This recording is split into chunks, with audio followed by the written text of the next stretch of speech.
Hello, everyone. Thank you for joining us for our webinar today on finding an internship and applying for the J1 intern trainee visa. My name is Megan Ames, and I'm the program manager for the career training program. And I'm joined by my colleague, Abigail. I'll let her introduce herself. Hi, everyone. I'm Abigail. I'm the senior coordinator in career training department as well. And we're also joined by two alumni who will present shortly as well, and I'll let them introduce themselves when we get to that point. Anna and Layla are here with us. So let's go ahead and get started. So today we'll be talking first about who InterExchange is, what we are as an organization. Then we'll have our alumni speakers present, and then we'll let them get on with their days. Then we'll go through what the intern and trainee visas are and review the eligibility for the intern and trainee visas.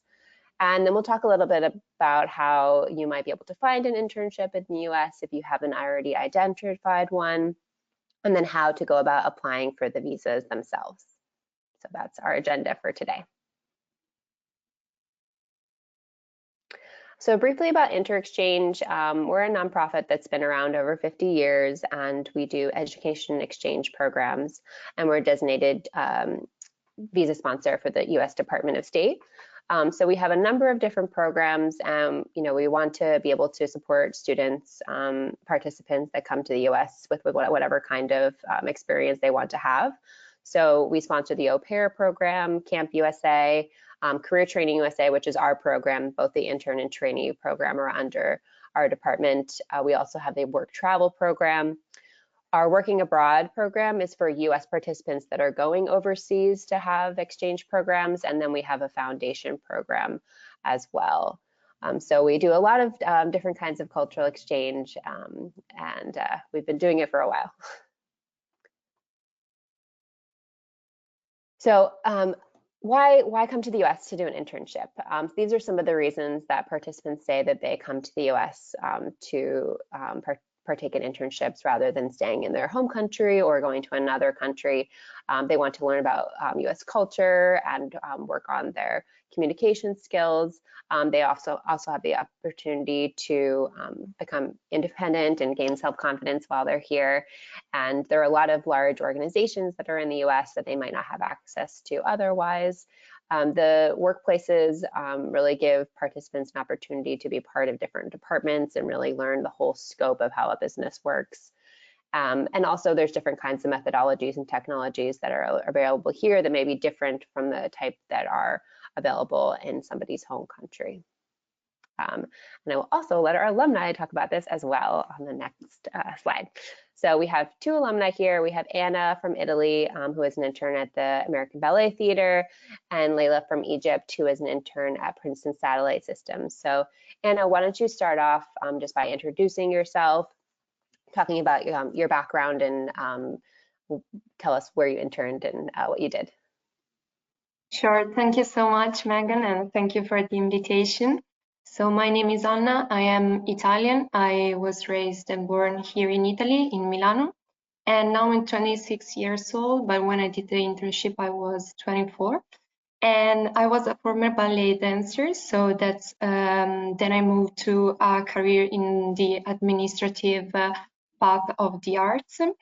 And I have a bachelor degree in literatures and then a master degree in performing arts management. That's why I choose ABT as an internship. I found it through my master program because I studied at Accademia Teatro alla Scala together with the Politecnico di Milano. So it's kind of post-university course we have in Italy. And there we studied all the theaters that are in the world, and I wanted to go to see how the dance and the theater management was in the US. That's why I chose ABT, also because I was very fond of dance. And the experience was amazing. I chose also InterExchange to help me through all the process to get the J1 visa. That was the one that was needed for the internship. And the internship in the US, I found it really, really formative as a personal point of view, but even for our professional growth. Because when I came back to Italy, I obtained a job in the career that I was pursuing, so it was very helpful for this. I know that sometimes the documentation and all the forms can sound it's a lot, but Interexchange is there to help you. I was always helped by Megan when I wrote her an email. She always replies very, very soon. So the experience with Interexchange was, from my point of view, amazing, even because sometimes it's really difficult when you're overseas and you have home you're far from home and you don't speak the language. So it was really, really helpful to have our guidance through all the process. And I didn't extend my visa, and I only stayed there 6 months, 5 or 6 months. So the months that were planned by my internship. And what can I say? Is something else that I'm missing? Yeah. No, that's perfect. So just to clarify, you were able to find your internship through your career center at school, so they helped connect you Yes. with the host employer in the US. Is that right? That's right, but then I had to do an interview. So they gave us the contact, but then the interview was on us. So I was chosen also by the institution. Wonderful. And do you have any tips for somebody that is looking for an internship in the US, either on how to find it, or maybe when you had your interview, something that you noticed about applying for an internship at a US organization? Okay, well, I think that it's important to find an internship in the path you're pursuing. So I wanted something that was connected to the performing arts. And I wanted to learn something that here in Italy I couldn't learn. So that's why I chose to go to the US. Mm-hmm. And then when I came back, I saw that it was very much appreciated. I saw that when also recruiters look at my resume, they ask me, "Oh, well, you went to New York because ABT is in New York, and how was the experience there? What did you do? Who did you met?" So also for this reason, I think that going abroad is really important. And I'm European, so the interview was pretty much different from what we have in Italy, I think. And in the US, they pay a lot of attention also in the person. They pay lots of attention to the well-being of the intern, and they will guide you a lot. Also, my tutors were really I had a guidance. I felt that I had a guidance. I was not like you're an intern, but you have to work. And sometimes here in Italy, it could happen. But I was guided through the process. Yeah, that's a very good point, that the nature of the J1 internship program is really for you to learn. Yes. You know, you're coming over here to do an internship so that you'll learn and be able to take what you've learned back and then apply it to your studies to finish up, and then in your future career as well. Yes, completely Wonderful. agree. Yes. Yeah, wonderful.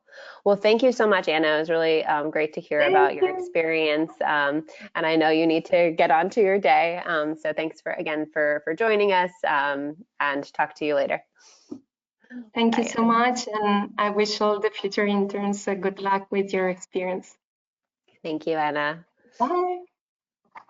Layla, thank you for joining us as well. Layla is from Egypt, and she was an intern this past summer at Princeton Satellite Systems. Do you want to go ahead and introduce yourself, Layla? Yes, of course. I'm Layla. I'm Egyptian, and I'm a major in computer science. And I always loved space, and that was something that was not really present in Egypt. They don't really offer a lot of jobs in space. Actually, the space agency in Egypt only opened a few years ago. So there was a lack of opportunities in that sector. So I've always wanted to do an internship in that field abroad. So I applied and I kept applying to like so many companies until my employer, Mike, asked for an interview.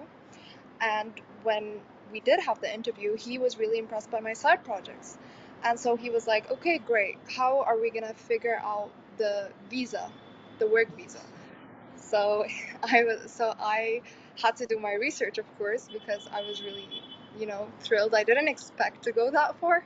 So I started searching for the J1 visa, and I found it, and I knew I needed sponsorship, and that's where I found InterExchange. Now, InterExchange, the best part about them is that they really understood that I needed to get my visa done in like a very short amount of time, right?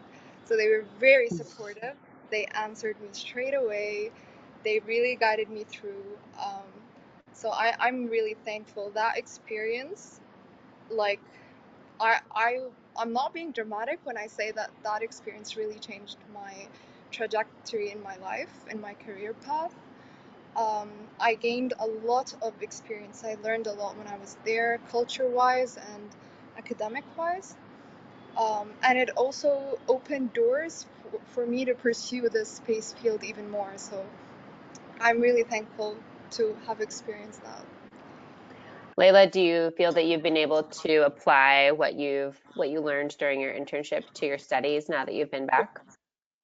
Yes, actually, everything I've done in the internship was applying computer science in my dream field. It was all about that. I was doing computer science. I was coding simulations, and I was coding machine learning models for space applications. So it was, yeah, I definitely learned a lot, and I came back way more experienced in certain programming challenges. Wonderful. And in terms of finding the internship, you said that you applied to a lot of different places, which is, very good advice. It's a numbers game sometime. Do you have any recommendations for future interns on, how to go about doing that? Yes, I do. I think you should apply as much as you can to even small companies in what you want to do. Because small companies, you have a higher chance to actually being in direct contact with the CEO, and that will get you connections to bigger companies. So I think you don't necessarily have to shoot to the biggest company that you want to go to. You could always start small and always like apply, because some people are very intimidated by how big what they want is and how like unattainable it sounds, but when you apply, you actually get much closer to it. So Right. that's what I think. And so your host employer, your host supervisor was the CEO of the company, right? So you were able to mentor directly with the CEO of an important organization, right? Yes, exactly. And he connected me with other people, so that was very helpful too. That's wonderful. Anything else you'd like to share, for future interns, so, if they come to the US, something they shouldn't miss out on? Yeah, I definitely think I love about the J1 visa the requirement to have a cultural experience. Mhm. I think they should definitely make the most use of cultural experience that they could get. They should go any state they can possibly go to. Um, I went by train to so many states on the East Coast, Mhm. and I learned a lot and I had amazing memories. So I definitely recommend that. Wonderful. Yeah, it seems like you went up and down the East Coast, checking out all the cities and sites. Yes. Wonderful. Well, thank you so much, Layla, also for joining us from Egypt. We'll let you get back to your evening. Okay. But thank you so much, and we'll be in touch. All right, perfect. Good luck to all the interns. Thank you for having me. Thank you, Bye. Layla. So on the next, thank you. That was great to have those alumni speak. On the next slide, this is just a pitch for the Department of State's Early Career STEM Research Initiative, which actually Layla's internship at Princeton Satellite Systems was in line with. So this is for STEM students, researchers, et cetera, to come over to the US to do programs on the J1 that are related to the STEM fields. And this is something the State Department is really promoting right now. So we're really encouraging anyone that is studying in a STEM field or is working in a STEM field and then interested in coming over as a trainee to apply to come to the US. There are a number of different J1 categories that are eligible for STEM visas. So definitely, if you have any questions about it, feel free to reach out, depending on where you are in your career in terms of being eligible to participate in this initiative. So yes, promoting STEM these days. Let's talk a little bit more about the visas. So what are the J1 intern and trainee visas? So the J1 visa in general is a temporary visa, so it's not meant to be for pathway to residency or another type of visa or citizenship in the US. The J1 intern and trainee visa is, it's not a work visa for ordinary employment purposes, but rather it's for work or study based exchange visitor programs. And a J1 visa is required for an internship in the US. One cannot come over on a tourist visa to participate in an internship. You do need to have an intern visa to participate. And I will also mention that there are 15 different types of J1 visas, so it is important to make sure that you're applying for the right one. So depending on where you are in your career, you may be eligible for different types of visas. So something that participants and host employers both really benefit from the J1 visa program. It's for cultural exchange, and they also have the opportunity to, practice and gain new competencies in their academic field. They learn about US businesses, and they really get to understand the US in real life rather than just what you see on social media or television or shows. So they really get to have a genuine experience of what it's like to live in the US. And then the spirit of the J1 visa is that you come to the US and learn, and then you go back to your home country or outside the US to share what you've learned with your peers and colleagues back at home. And the host employers really benefit from the program as well because they get to learn from you. You're a new person coming from another country to their host company, and they and the other employees at the organization will learn from you, and they also get to expand their network. So, by having you come to their organization, they also get connected to your overseas network. And part of their responsibility as a host is to facilitate cultural exchange activities. So, welcoming you into their community, both in the office and the wider community outside as well, by giving you cultural exchange experiences here. So there are two categories, as I mentioned, that career training works with. So we have the intern category, so the J1 intern visa, and the trainee category, the J1 trainee visa. So interns are students or recent graduates that are doing internships in the US that are related to their field of study. So whatever you studied in school, that's what you would be doing, that's the field that you would be doing an internship in the US. These programs can be up to 12 months, and they do need to be paid if they're longer than 6 months. If they're less than 6 months, it is possible to do an unpaid internship. And both of these visas can be started at any time of year, and they do require a training plan outlining what will be, or detailing what will be taking place during the time that you are here in the US. The trainee visa is similar, but it is for participants that have graduated from their academic programs and have at least 1 year of professional experience. And then the training that you would do in the US needs to be related to the professional experience that you've had. So even if you've done an undergraduate degree in political science, if your year of experience is in marketing, then your training needs to be in marketing. So whatever your practical experiences is what you need to be doing for the type of internship here in the US. The trainee program can be up to 18 months, except for the field of hospitality. Other fields can be up to 18 months in the US, so 6 months longer than the intern visa. They do need to be paid, so we do require that any training programs are paid. Then they, like the intern visa, can be started at any time of year and require a training program. So InterExchange is a J1 visa sponsor. So we'll talk a little bit about what that means. We are designated by the Department of State to verify that the participant is eligible and that the host is eligible to participate in the program.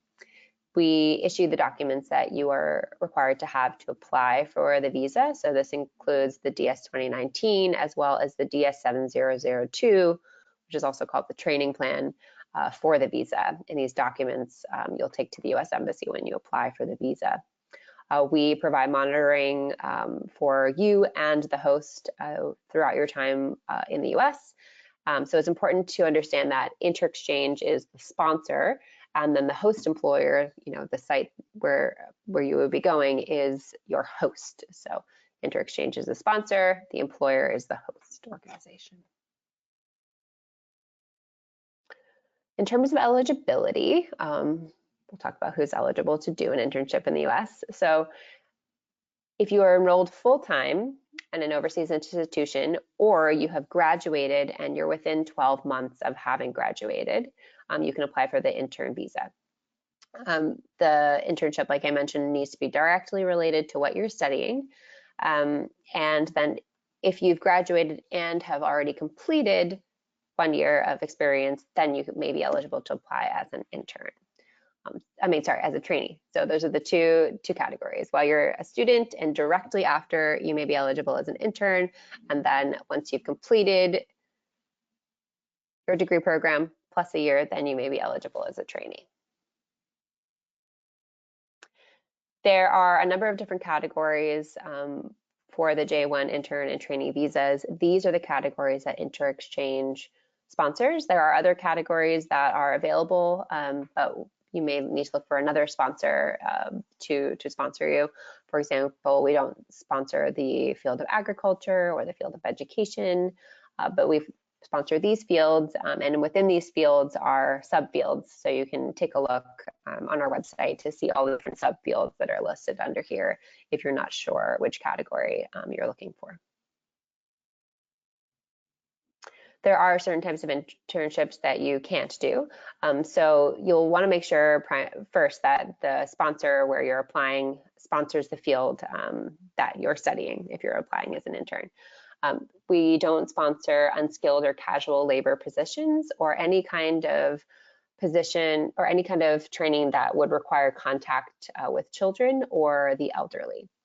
So that's important to know. And we also can't sponsor programs that involve medical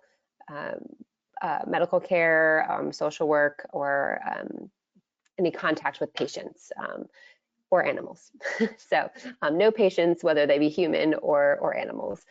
And also anything prohibited by the visa sponsor. So visa sponsors will all have their own requirements as well. So you'll want to just check and make sure that you are meeting all the requirements for the specific sponsor that you are applying to.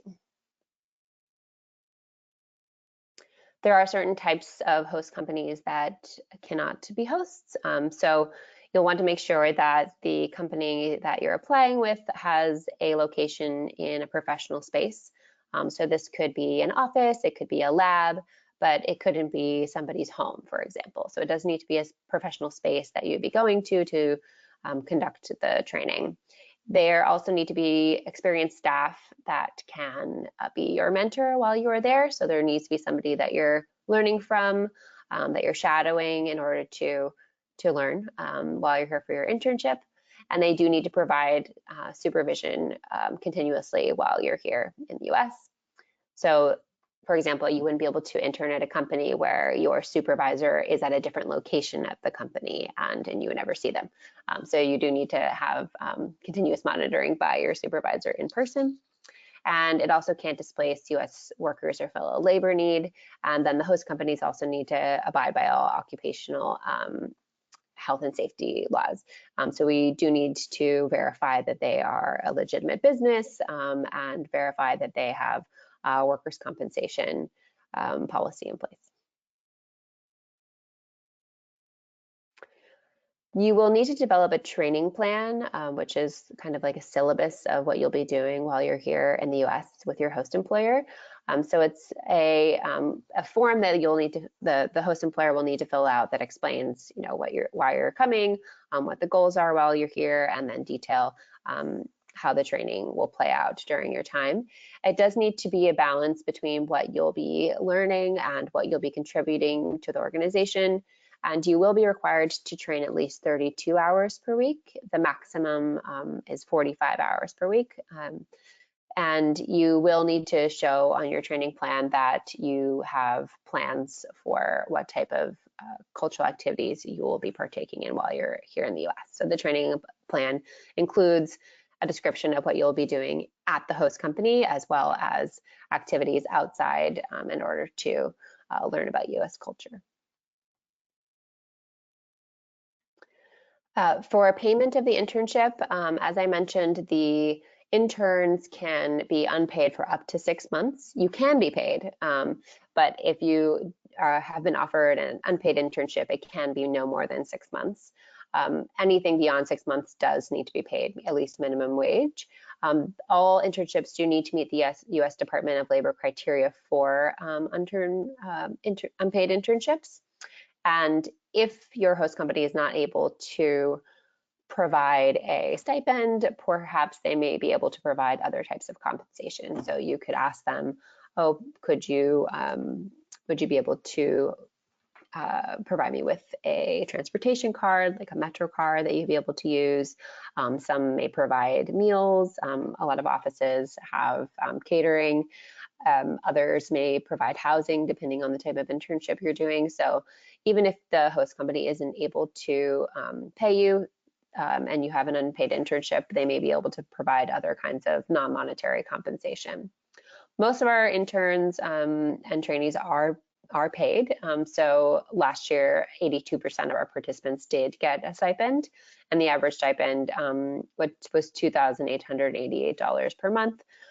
So, for the internship program, people are not coming here to make money. That's not the purpose of the program, but often they are able to have some sort of stipend to be able to offset the cost of coming to the US. So I'm going to let Abigail jump in here and start talking about some tips for searching for internships. We heard from our alumni, and now we'll hear from Abigail. Hi, everyone. Yep, thank you. As Megan said, I'm going to talk a little bit about some tips for searching for internships in the US. I also just wanted to make a note that there is a question field, within the webinar system. So if you do have some questions, type those into that chat box. And afterwards, if we have some time, we'll try to answer some of those questions. Hopefully I'll answer your questions, as we go through these search tips, but just so you know that question box is there. Okay, so to start out, when you're starting to look for an internship, what are some things you should consider as you're starting your search? So these are just some things that we think you should think about to put some thought into so that you know what you want and what you're looking for, and that'll help narrow down your search. So, location, you're going to want to consider where you want to be in the US. This is a very large country, and where you are will greatly impact the experience that you have. So, perhaps you want to be in a big city with a lot going on. There are pros and cons, to every location, right? So if you're in a big city, public transportation is going to be provided. You won't have to worry about getting around, but the cost of living may be higher, so it might be more expensive for you. But if you go to a smaller town, the cost of living most likely will be lower. Maybe you'll get to know your neighbors a little bit more, but likely there will be very small options for public transportation, so you may have to consider how you're going to get around. So those are just some things to consider. Where do you want to be in the US for your internship? You'll also want to think about, the season and the length of the internship you want to do. So, do you want to come for a whole 12 months? Do you want to come for a year? Are you only able to do a summer during, between your university years? That's fine. You can do an internship anywhere from 1 month up to 12 months. So any of those lengths in between. So you kind of want to think about what works best for you. And also, if you're only going to come for a few months, what season do you want that to be in? Again, that's going to impact the experience that you have. Are you going to be here during the summer? Are you going to be here, over the holiday season? Maybe that's a better cultural exchange option. Also you'll want to consider what field you're in. So if the field that you are in, they're not very busy in the summer, there's not a lot going on, you may not be able to learn as much. So you kind of want to consider your field and what works best for you and your university, and when you think you'll be able to learn the most. You'll also want to think about, how you'll find the internship. There are some placement services out there, but we do find that people who are self-placed, so that means they find their internship on their own, generally do report higher satisfaction for their internship. So, it might be a little bit more work for you up front to find that internship on your own, but it's likely cheaper, and also you'll likely have a better experience because you'll be able to tailor your internship to exactly what you're looking for. And then you want to think about fit as well. So as I mentioned, university requirements, you have to have this internship to graduate. If so, the internship you find is going to need to match those requirements. Compensation, do you need to be paid? Can you afford not to be paid? And then company culture is something to consider as well. Do you want to come to a startup? Do you want to come to a very large, organization with very structured departments, or do you want like a very small company? So think of these things as you're starting your search and try to narrow down what you're looking for. And then of course, make sure that you think about everything Megan just talked about, all of the eligibility requirements, because you don't want to look for something that isn't eligible for the visa. Then you won't be able to come to the US to do that internship. So make sure you understand those requirements. So here's just an example of how some inter-exchange participants have found an internship in the past. So as you can see, the majority have found it through a referral. So, what this tells me is that you really need to reach out to your network. So as you start your search, let everyone around you know. You never know who may have a connection in the US that may help you find an internship. So you really do want to use your network as much as possible. Some other examples are university. They're a great resource as you're looking for internships. Your university likely has a career center that you can use and ask, if they have any connections in the US or to help you look for internships. And then otherwise, you'll want to just, look online for internships. So the 10% of our interns just found the posting on a company website. So you'll really need to do your research. And then there's social media, conferences, that sort of thing. So these are just some examples of ways you can find an internship. I will say we do have an inter-exchange database. It's really just a spreadsheet of host organizations in the United States who have successfully hosted a J1 intern or trainee through inter-exchange in the past. So these companies are aware of the program, they have hosted before and it was successful, and they agreed to be put on our database to be, to say that they're open to future interns or trainees as well. That doesn't necessarily mean they want someone right now. It just means that they have hosted in the past, so they may be open to it again.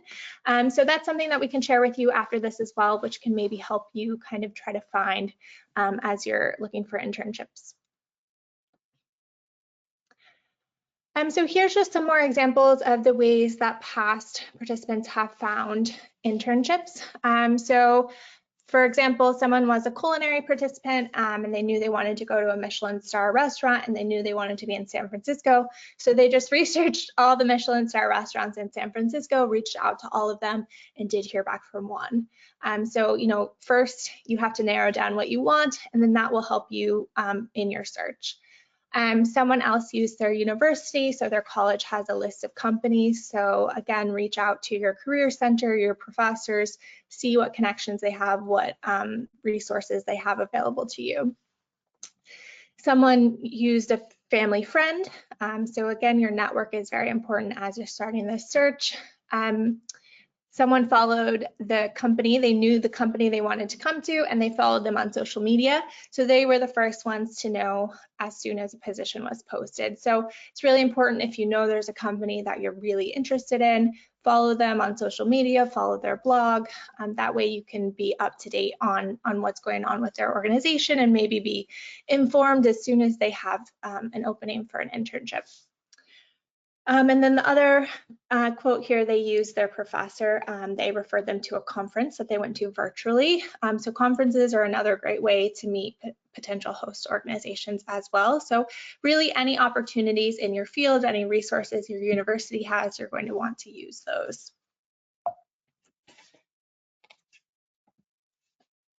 So here are just some host employers that we have worked with in the past. So this is not exhaustive. We have worked with many, many host organizations, but this is just an example of some hosts that we have worked with. It kind of gives you, it shows you the range of organizations. So we have, a hospitality, hotel chain, there's an engineering firm here, there is some fashion companies, there's a nonprofit.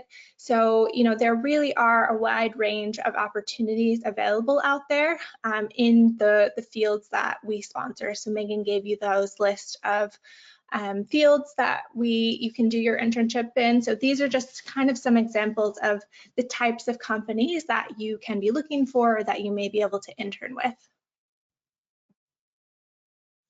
So we do have some tips. I know we heard from our 2 alumni earlier in the presentation, and they gave great tips for searching for internships, and it was really nice to hear from them. But we did get some other tips from other alumni on just how they search for their internships and some just things that they recommend as you start your internship search. So the first one is to review industry-specific websites and student or professional associations. So, I think there are a lot of different organizations out there that maybe are specific to your industry, to what you're studying. So you're going to want to, get in touch with them, reach out to them, see what resources they might have, what connections they might have. And it's just really all part of staying knowledgeable about your industry. So you want to be up to date on what is happening in your field. That will help you know if there are any opportunities available, kind of let you know what organizations are, very important in the field. And then also if you get an interview, so say you reach out to a company and you get an interview, it's really going to show that you are knowledgeable.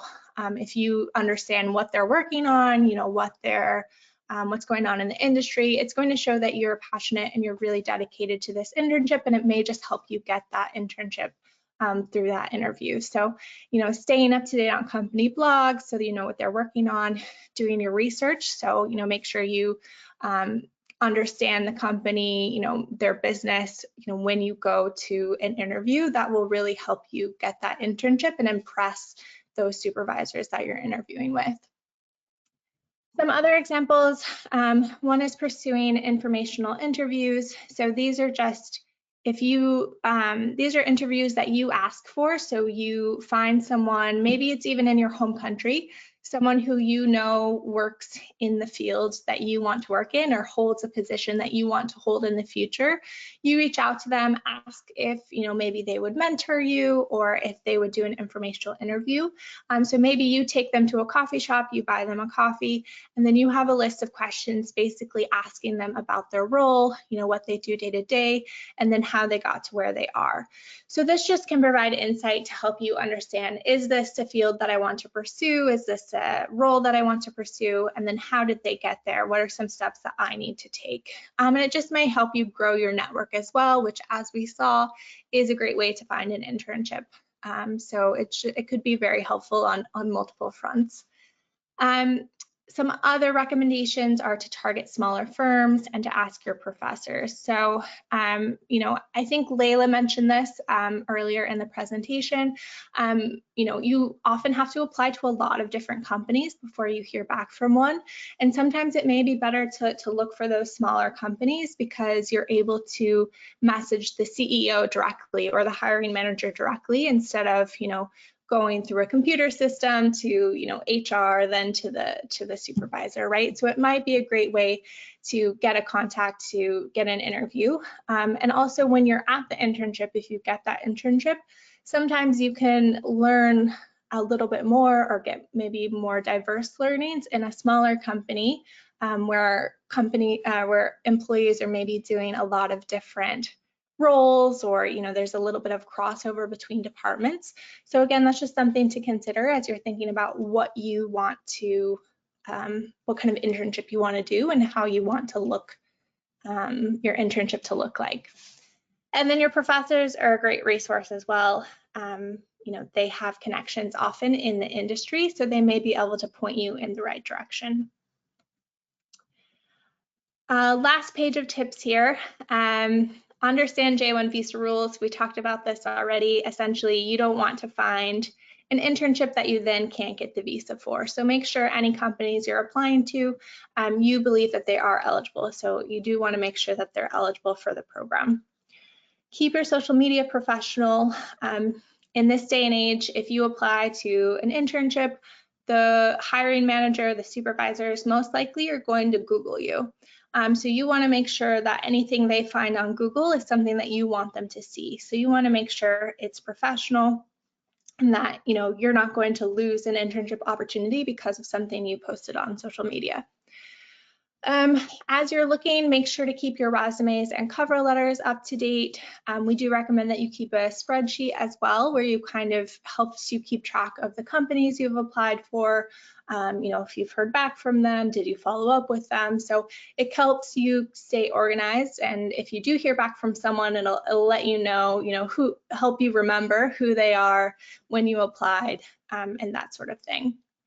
And as you're, submitting those applications or having those interviews, you do want to highlight your unique perspective as an international intern. So you will have something to offer coming from another country, a different perspective that'll help them, maybe see their business differently or maybe do a process differently. So you do have something to offer that maybe American interns do not, just because of your outside perspective.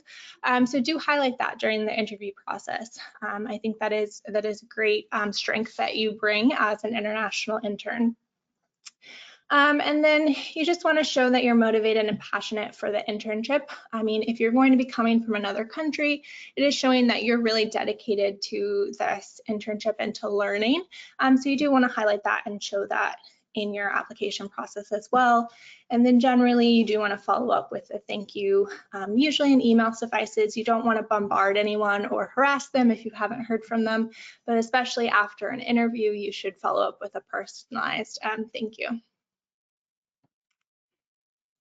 Okay, so that is the big step, and that is the first step, and that is a big step. So that step can take quite a while, but we do want to go over just the J1 visa application process now, just so you understand what happens after you find that internship. So it can take a little bit. The first step is finding that internship, and you should give yourself plenty of time to do that. Once you find the host organization who's going to, offer you an internship, you then have to do the J1 visa application process. So we're going to give a brief overview of that. So you can see here, this is the process in general. You find the internship, you apply for visa sponsorship, then you do the application review process with InterExchange. That's where we verify that you and your host both meet the program requirements.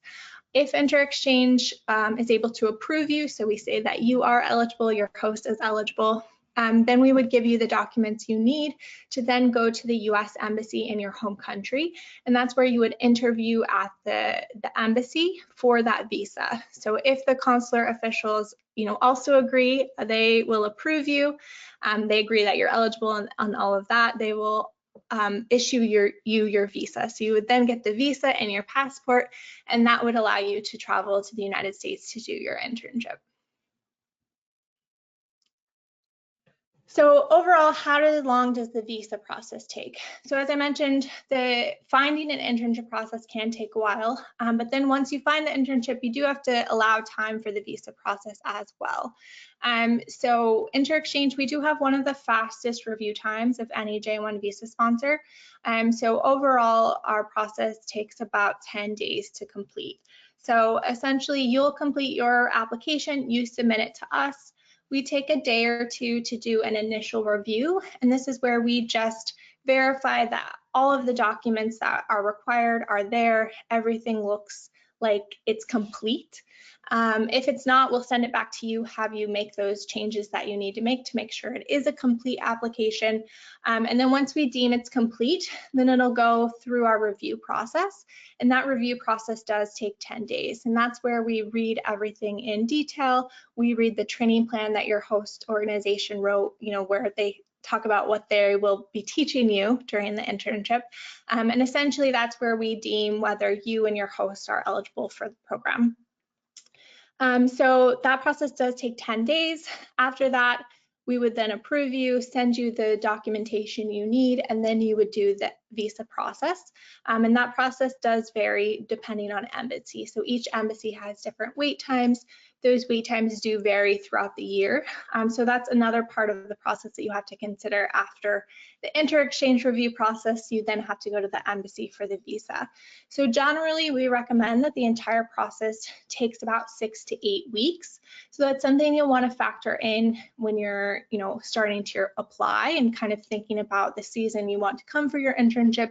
You need to plan ahead and make sure you leave plenty of time for the visa process. Okay, so how would you apply?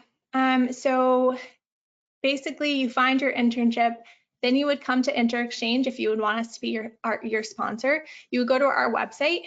We have an application online where you would create an account. You would then invite your host employer. So you would put in your supervisor name and email, and that would send them an invitation to also create an account on our site. And basically it would connect your two applications. So it's all one application, but there's two sides of it. So your side and the host side. So you would both be completing those, separately from each other, but they are connected within our system.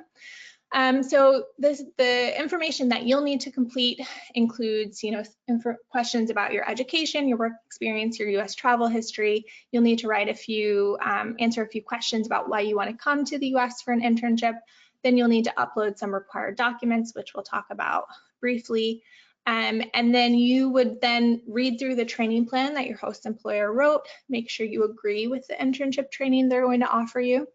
And then you would sign that to say, yes, I agree to this.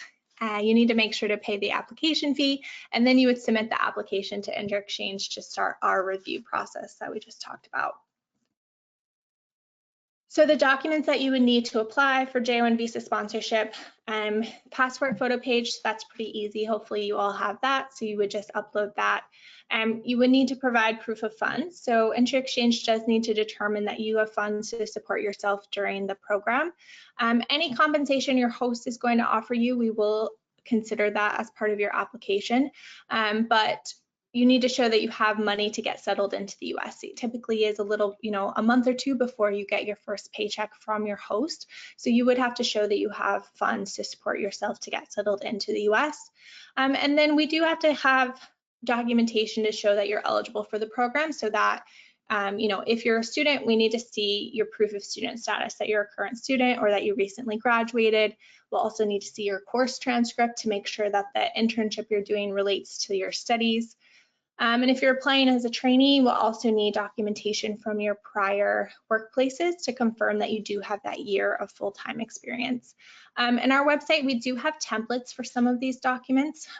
So it'll help you make sure the documents meet all the requirements. And also if you don't necessarily have to have it translated into English if you use our templates. So that's something we can also share with you after this presentation as well. And then these are just some examples, how much does visa sponsorship cost? So you do have to, there is a program fee for the program through InterExchange. This is just an example of some of the fees for 2024. And the fee does vary by your program length. So if you come for 1 month, it's going to be a different fee than if you come for 12 months. So each month, has a different program fee. So you can see here what those fees are. And then on the next slide, we do have what's included in the fee. So essentially, it includes all of these items listed here. The big one is accident and sickness insurance. So this is if you're in the United States, if you get sick or injured, you will have insurance to cover those doctor visits. And this is something all J1 interns and trainees are required to have for the duration of their program. And often other sponsors won't have that included in their program fee. That'll be an extra fee on top of the program fees they list. But this is included as part of the fees that I just showed you on the prior slide. So that's something important to keep in mind as you're comparing sponsors. We do have 24-hour emergency support. So when you're in the United States, we're also here to help you. If any issues arise, any emergencies arise, we're here to help you adjust and also help you and your host if you have any questions. We also, pay a fee to the US government. So to input you into the student intern database, there is a fee for that. So that's also already included in the fees we list. And then people, students, while they're in the US, they often want to meet other students. We do have a list that you're welcome to join once you're, on the program to show you other, help you connect with other participants in the country as well. So these are just some examples of the things included in your fees, resources for adjusting to life in the US, that sort of thing. Okay, we've reached the end. So this is our team here. We are a small team. There's a 5-person department, and we're happy to answer any questions that you have. So our contact information is all here as well. I think, I went a little bit over, but we have a few minutes here to try to hopefully answer some of the questions that you've listed out as well. We did have a number of people asking about placement services. So I went ahead and answered a number of you, but I just would like to say for the group that we don't provide placement services. We do recommend, like Abigail mentioned, looking for the internship on your own, because we really find that people who find the internship themselves rather than using a placement service have a more satisfying experience. And also, using the recommendations that we cited, using your university, using your colleagues, your connections is really a great way to go about finding an internship. We will share this webinar, a recording of the webinar, as well as a link to our website where we have other resources about finding an internship as well. Great. Are you ready for some questions? I'm ready. Great. So someone says they're going to graduate in June of 2025. Would they be eligible for an internship in 2026? Yes and no. So it depends on when in 2026. So if you graduate in June of 2025, you do need to enter the country with your visa before you will have reached 12 months after graduation. So if you came in May of 2026, that would be fine. So we require that you apply no later than 8 months after you've graduated, so that we can ensure that you get to the US before you would reach that 1 year post-graduation cutoff. So you can come in 2026, but it would need to be the beginning of 2026 before you reach 12 months post-graduation. And is there an age limit? We don't have an age limit. Generally, the J1 intern and trainee visas are meant for young professionals, but there is no specific age limit. You do need to be at least 18 to come on the program. And then does someone have to complete their degree in their country? No. So you can complete your degree in another country, just not the US. So if you're completing a bachelor's degree in the US, for example, you wouldn't be eligible to come to the US on the J1 intern visa. But if you're from Italy and you complete your degree in Spain, that's fine. You can apply to come to the US on the J1 intern. Is someone allowed to apply for an internship at the same company they did their summer work and travel program?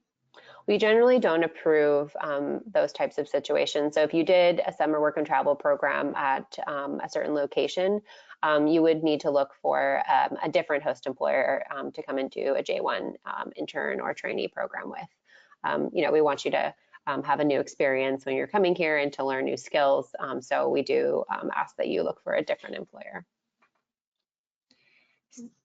Someone has a question about fees. Can you just talk about where they can find that information and like the refund policy and that sort of thing?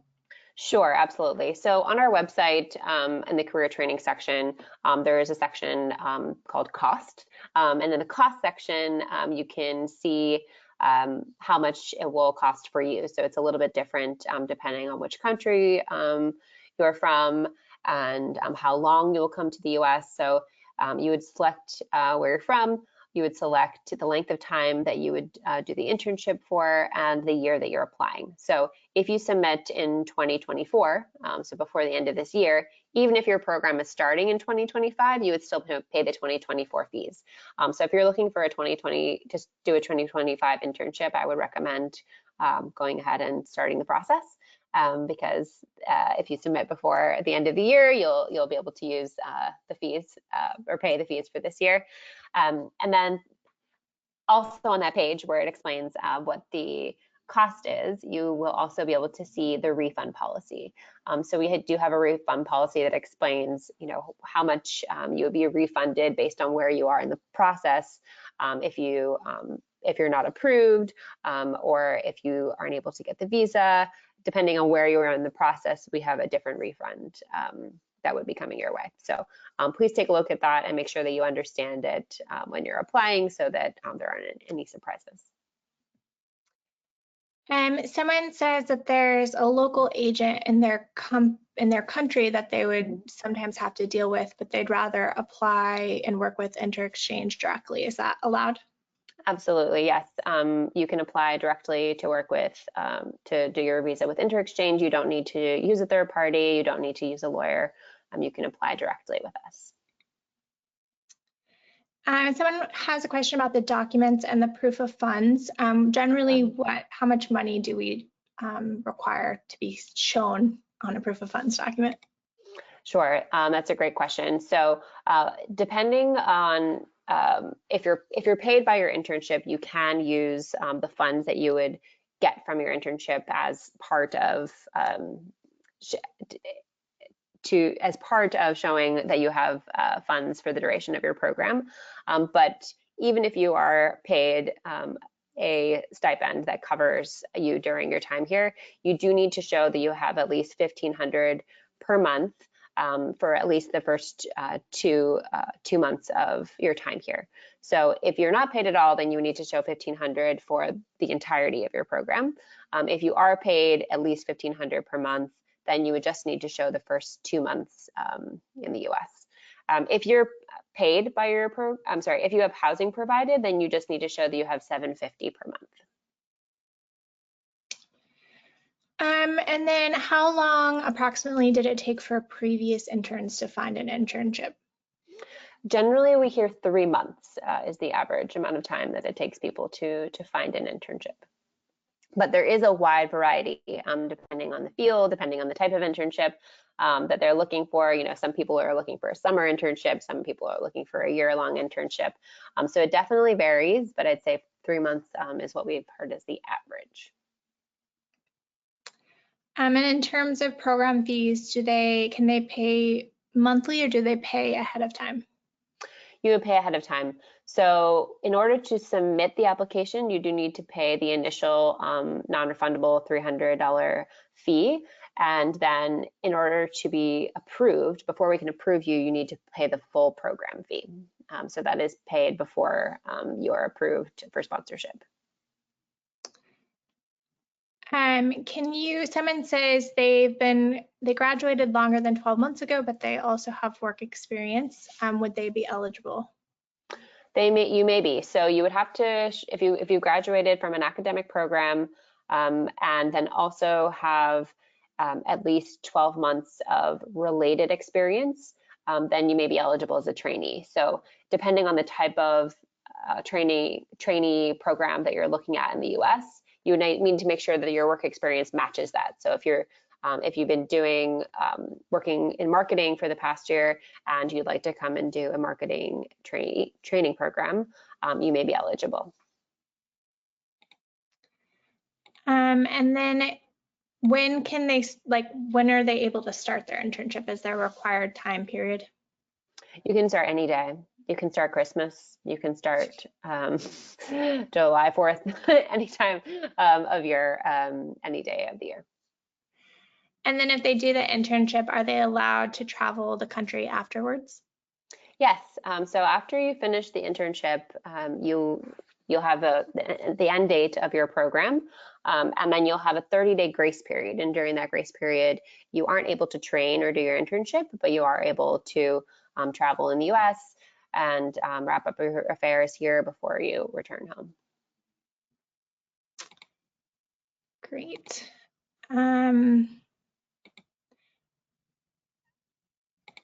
Sorry, I'm just trying to, someone says, is it too soon to look for an internship in September 2025? I would say it's never too soon to start the process. You may not see a lot of internship opportunities posted for September 2025 right now, but you could get an idea of what type of internships they've offered and a company has offered in the past. And if they haven't offered internships in the past, you may want to contact them to see if they would be open to it in the future. So I'd say it's never too early to start looking at the process, but you probably won't see a lot of opportunities being advertised until after the end of this calendar year. Maybe we can take one more question, and I think we have to wrap up for today. And then what's an example of some of the documents and things that the host organization has to prepare? That's a great question. So the host organization will need to show that they are a legitimate business. So they would need to show us that they have a business license, or something called a DUNS number, which is another way to show that they're a registered business. And they also need to show that they have workers' compensation protecting their organization. So those are the two documents that they need to upload into our system. And then they also need to, fill out their basic information and provide details about any compensation they would provide you, and general information about the program that they would be offering to you, as well as the training plan that I mentioned earlier in the presentation Abigail talked about as well. So they would need to complete the training plan as well in order for you to be able to apply with them. But those are the two documents basically that they need to upload, the business license and the workers' compensation document. Great. There were other questions about resources and our host employer database, and that's all some stuff that we will send to you after this as well, so that you'll have access to our website and that database. Wonderful. Thank you so much, everyone, for attending today. It was really great to see so many of you here, and you had really great questions. So it's wonderful to see so much interest in the program for this coming year. And we look forward to having many of you in the US for a J1 intern or trainee experience. Thank you, Abigail. Have a good evening, everybody. Thank you. Bye.